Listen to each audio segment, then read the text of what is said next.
La noticia de que España había sido elegida como la nación con la mayor calidad de vida del mundo se convirtió en titular en todo el planeta. Este honor era un reconocimiento al encanto de España en múltiples facetas como su turismo, su tecnología y sobre todo la calidez de su gente. La noticia fue cubierta por medios de comunicación de todos los países y en particular la cadena pública británica la BBC le dedicó un extenso reportaje especial. Uno de los presentadores más reconocidos de la BBC, Richard Harris, se sintió especialmente conmovido por este reportaje. Mientras presentaba la noticia no pudo evitar exclamar con admiración: «Tengo que ir allí, es imprescindible». Sus palabras, que no ocultaban su profundo anhelo, revelaban la pura emoción de un niño a punto de embarcarse en una gran aventura. Richard no bromeaba. Para él España no era solo una noticia, era un lugar que debía presenciar con sus propios ojos y sentir en persona.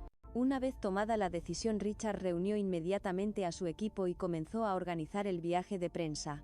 Tras un largo vuelo de varias horas desde el Reino Unido, Richard finalmente pisó suelo español. Al llegar a España, Richard y su equipo de rodaje comenzaron a retransmitir en directo desde los puntos turísticos de Madrid. Visitaron lugares emblemáticos como la Puerta del Sol, la Plaza Mayor y el Palacio Real, todos ellos lugares bulliciosos repletos de turistas y lugareños. Sin embargo, esta atmósfera alegre y soleada fue interrumpida por un aguacero repentino. Richard tuvo que devolver temporalmente la conexión al estudio. Como nadie del equipo llevaba paraguas, corrieron a refugiarse en la estación de metro más cercana. Mientras esperaban a que la lluvia amainara, un niño de primaria pasó su abono de transportes y entró en la estación. La imagen de aquel niño con su mochila caminando con paso firme y decidido como si no le importara la lluvia captó la atención de Richard. El pequeño se dirigió con calma a un paragüero y de entre las decenas de paraguas que allí había tomó el suyo sin dudarlo un instante. Después, con total naturalidad, lo abrió y volvió a salir a la lluvia. Toda la secuencia fue tan fluida, tan parte de una rutina diaria, que dejó a Richard boquiabierto. Lo que sorprendió a Richard no fue solo el comportamiento del niño.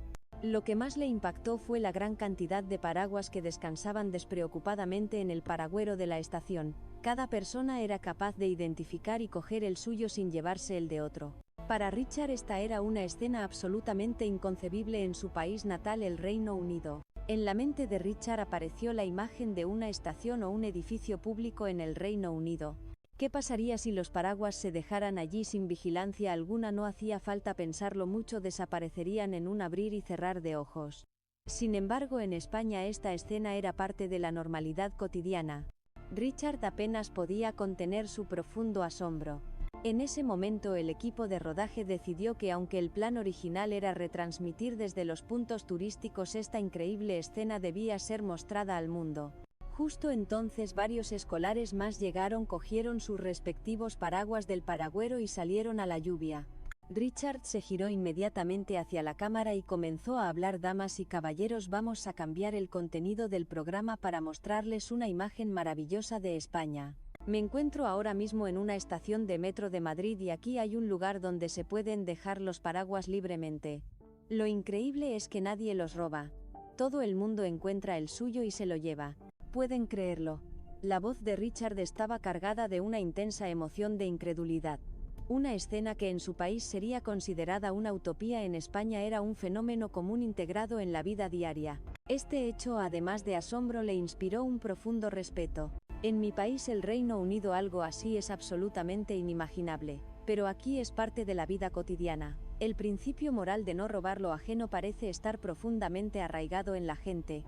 En este país, aunque dejes un paraguas sin vigilancia, nadie lo tocará.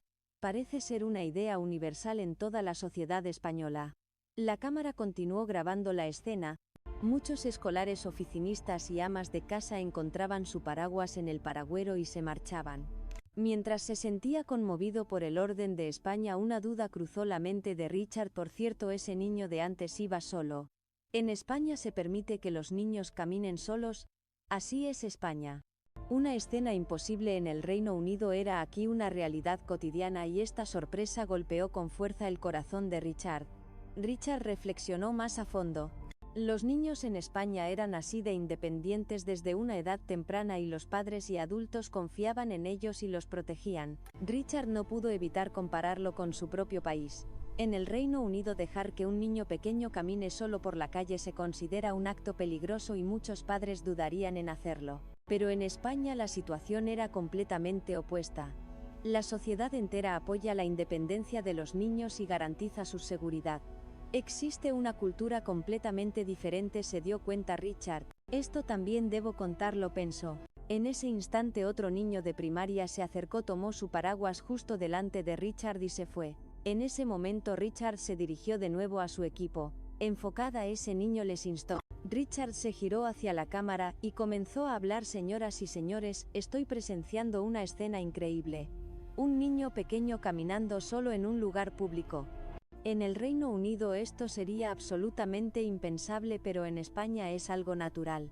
Richard continuó: toda la sociedad vela por la seguridad de los niños, creando un entorno en el que pueden crecer de forma independiente. Es verdaderamente admirable. Devolvemos la conexión al estudio.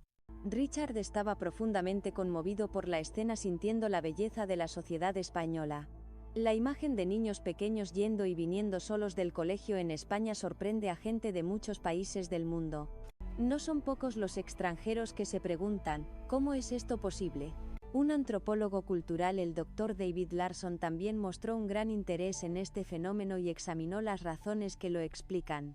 Richard cree que la razón por la que los niños españoles pueden caminar solos se debe en primer lugar a la confianza en la comunidad. En la sociedad española los niños aprenden de forma natural la importancia de la confianza desde pequeños al crecer dentro de una vida comunitaria. Según el Dr. Larson, en las comunidades de España todos sus miembros desempeñan un papel en la protección de los niños. No solo los adultos sino también los amigos de su edad y los hermanos mayores asumen la responsabilidad de cuidar de los más pequeños en toda la sociedad. Esto ha forjado una cultura única en España donde hace falta una tribu para criar a un niño. Este sistema de confianza no es solo un lema o una idea, sino que se enseña y se practica en la vida real. Por ejemplo, en las escuelas es muy común que los niños se turnen para encargarse de la limpieza o de servir en el comedor escolar. En las escuelas occidentales estas tareas suelen ser realizadas por personal especializado, pero en España los niños asumen estos roles y los llevan a cabo en su día a día.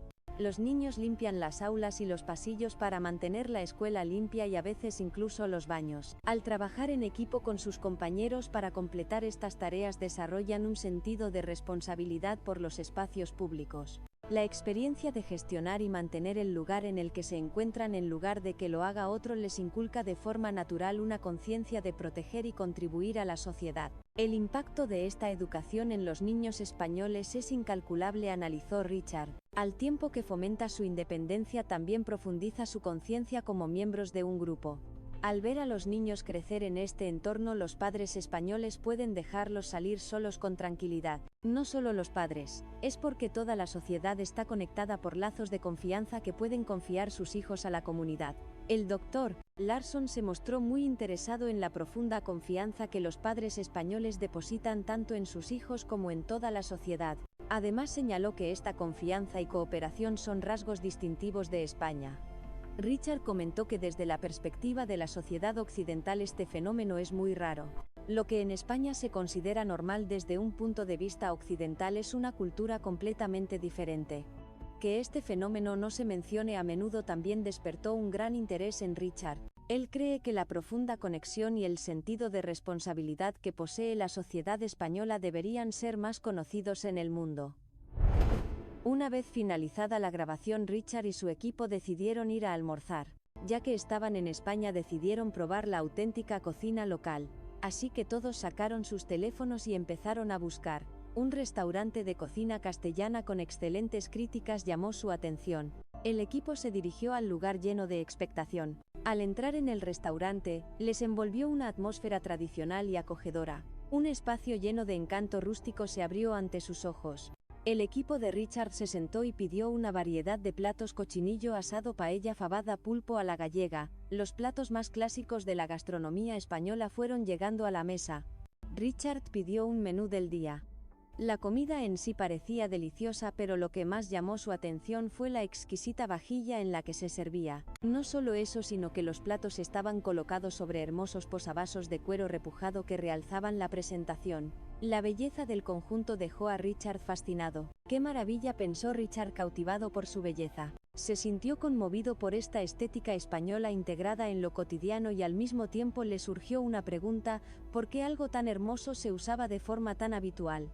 Movido por la curiosidad, Richard entabló conversación con el dueño del restaurante. Gracias a sus preguntas, Richard descubrió que la vajilla se conocía como cerámica de Talavera, una artesanía tradicional española.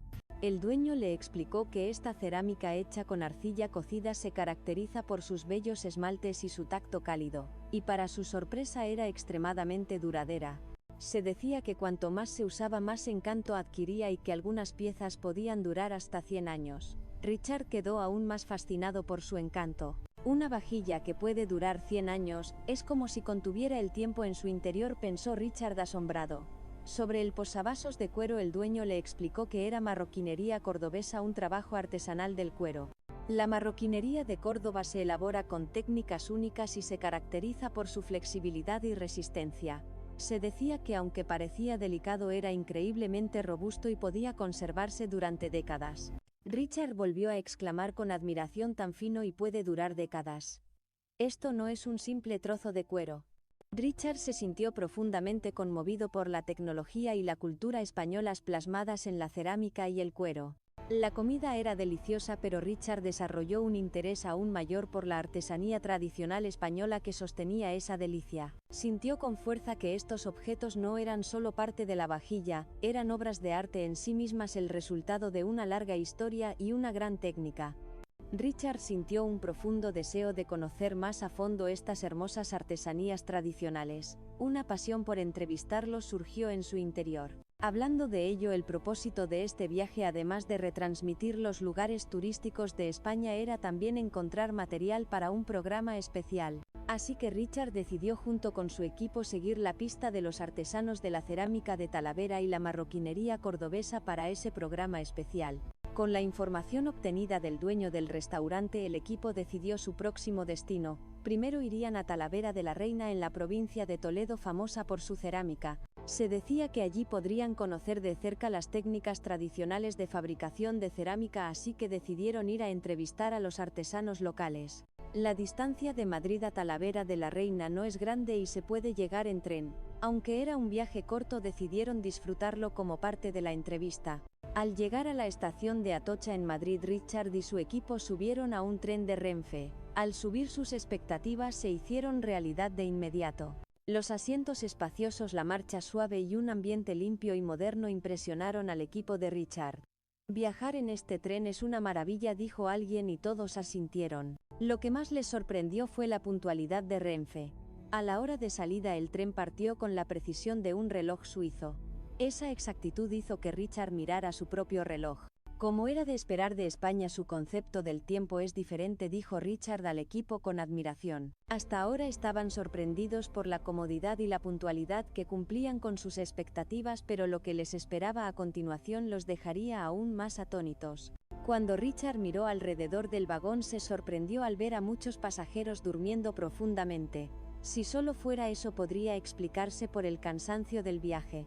Pero lo que hizo que Richard abriera los ojos de par en par fue que ningún pasajero parecía preocuparse por su equipaje. Dejaban sus maletas a sus pies o en el asiento de al lado, durmiendo en un estado de total indefensión. Esta escena hizo que Richard dudara de lo que veía. ¿Esto es realmente España?, se preguntó repetidamente. En el Reino Unido, si te quedas dormido en un tren, es muy probable que al despertar tu equipaje haya desaparecido. La regla de oro en los espacios públicos es vigilar constantemente tus pertenencias y no perderlas de vista. Para Richard, acostumbrado a esta práctica, la escena que se desarrollaba ante él era como de otro mundo. Viendo a la gente dormir, Richard se sintió abrumado por la excelente seguridad de España y la confianza que impregnaba toda la sociedad. Para registrar este momento asombroso, Richard indicó discretamente al equipo que comenzara a grabar.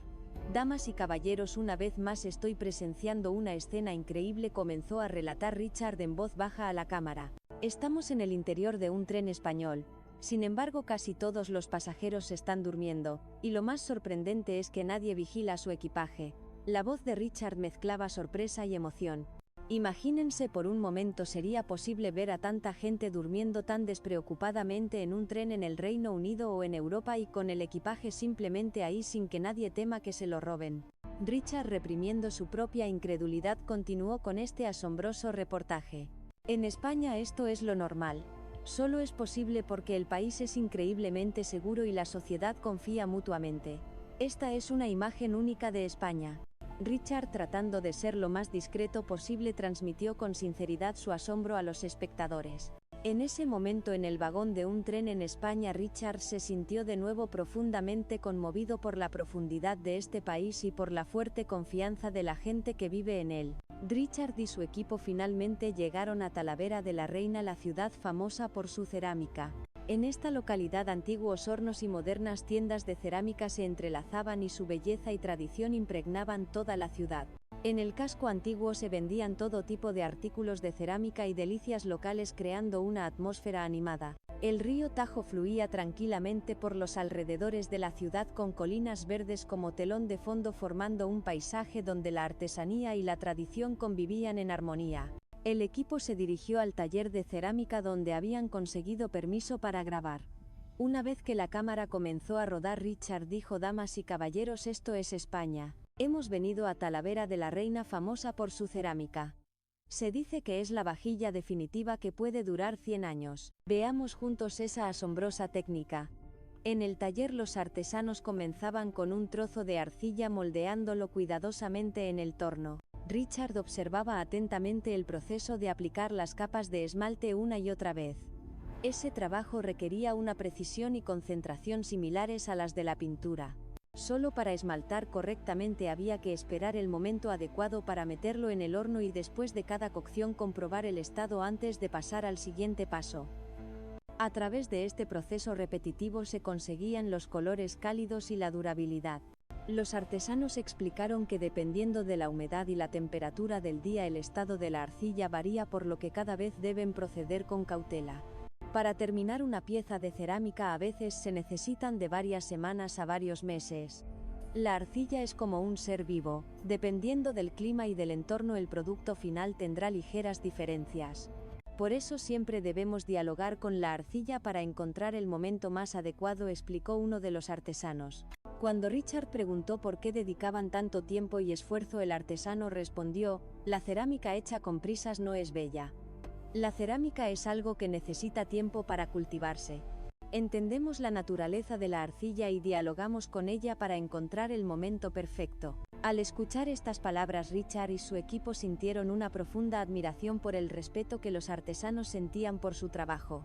Al finalizar la entrevista, Richard y su equipo sintieron profundamente que la actitud de los artesanos españoles, que no escatiman tiempo ni esfuerzo para completar sus obras, y la búsqueda de la técnica que hay detrás merecen ser elogiadas. En todo el mundo, los artesanos con un fuerte sentido de misión de vivir en armonía con la naturaleza y crear obras de arte que puedan transmitirse de generación en generación dan a luz cerámicas que, como obras de belleza intrínseca y durabilidad, han conmovido a innumerables personas. Al día siguiente el equipo partió hacia Córdoba, famosa por su marroquinería. De acuerdo con el itinerario confirmado el día anterior, tomaron un autobús hacia su destino. Este era el lugar de producción del cuero representativo de España. Al entrar en esta ciudad histórica y tranquila, descubrieron que todavía se utilizaban los métodos tradicionales de trabajo del cuero. Lo primero que vio el equipo de Richard fue a los artesanos procesando cuidadosamente a mano las pieles que servirían de materia prima. Este trabajo no solo era extremadamente laborioso, sino que sin años de experiencia era imposible producir un cuero de alta calidad. El proceso de fabricación era increíblemente complejo. Primero se seleccionaban las pieles, se curtían y luego se golpeaban a mano para ablandar las fibras. Luego venía un largo proceso de teñido y tratamiento para eliminar impurezas. Finalmente se dejaba secar al aire libre para obtener un cuero con una suavidad y resistencia únicas. Un artesano dijo: «Trabajar el cuero es dialogar con la naturaleza. Debemos adaptar ligeramente el método de producción según el clima, la humedad y la temperatura.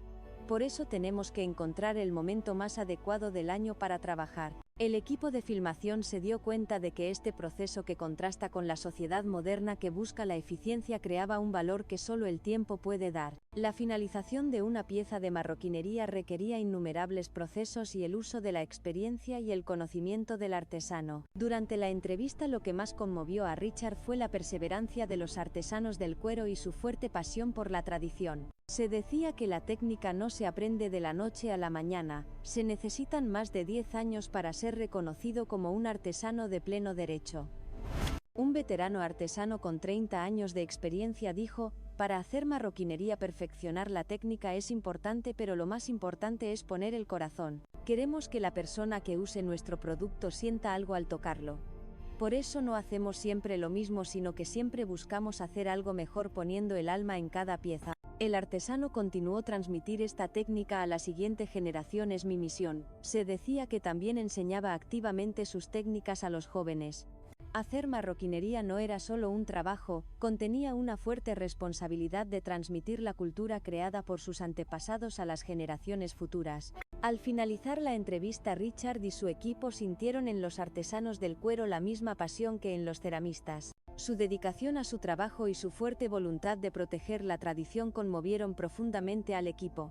Sin embargo, en ese momento ocurrió un problema inesperado. Al llegar a la estación de Atocha en Madrid y salir por los torniquetes, Richard se dio cuenta de repente: "Dios mío, me he dejado la mochila en el tren, ¿y ahora qué?".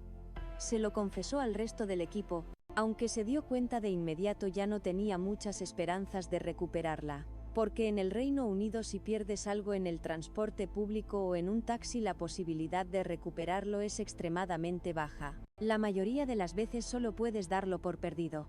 Richard pensó que en esa mochila estaban su teléfono, su cartera y el cuaderno donde había anotado toda la información del viaje. Sin él sería muy difícil escribir el reportaje al volver. Se sintió desesperado. Justo en ese momento, una voz detrás de él preguntó en un inglés fluido: "¿Necesitan ayuda?". Al girarse, vio a una mujer con el uniforme de la estación sonriendo. Después de explicarle la situación, ella dijo: "Quizás podamos encontrarla. Vamos a preguntar en la oficina de objetos perdidos". Y los guió hacia allí. Aunque escépticos, el equipo la siguió. Al llegar a la oficina de objetos perdidos de la compañía ferroviaria, la mujer le explicó la situación al hombre que estaba en la ventanilla. El resultado fue asombroso. En solo 30 minutos recibieron la noticia de que la mochila de Richard había sido encontrada y estaba a buen recaudo. Richard no podía creer lo que oía. Cuando fue a recogerla a la hora indicada, el trato que recibió lo sorprendió aún más. El personal de la oficina de objetos perdidos confirmó los detalles del objeto perdido, verificó cuidadosamente su identificación y, una vez completados todos los trámites, la mochila le fue entregada cuidadosamente envuelta para evitar arañazos.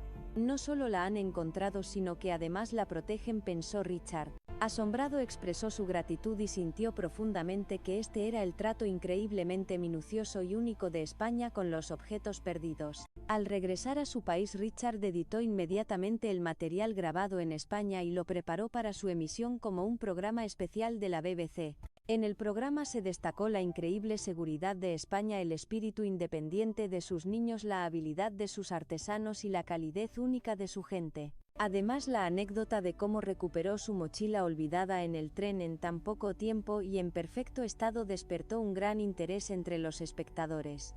Las redes sociales se llenaron de comentarios como: "España es un país increíble, seguro y con una cultura maravillosa". Tras la emisión, el programa especial tuvo un impacto enorme. Los espectadores comentaban: "¿De verdad existe un país así? Quiero ir a verlo ya mismo". El programa fue un éxito rotundo. En particular, el orden y el alto sentido moral de España, así como la memoria de sus artesanos que no escatiman tiempo ni esfuerzo, dejaron una profunda impresión en la audiencia. La audiencia del programa fue muy alta e incluso recibieron muchas peticiones para hacer una segunda parte. El propio Richard, a través de esta entrevista, cambió drásticamente su percepción de España. Al final del programa expresó una vez más su gratitud. España es realmente un país especial. Su orden y la calidez de su gente me han conmovido profundamente. ¿Y usted qué le ha parecido el vídeo de hoy? Gracias por su atención.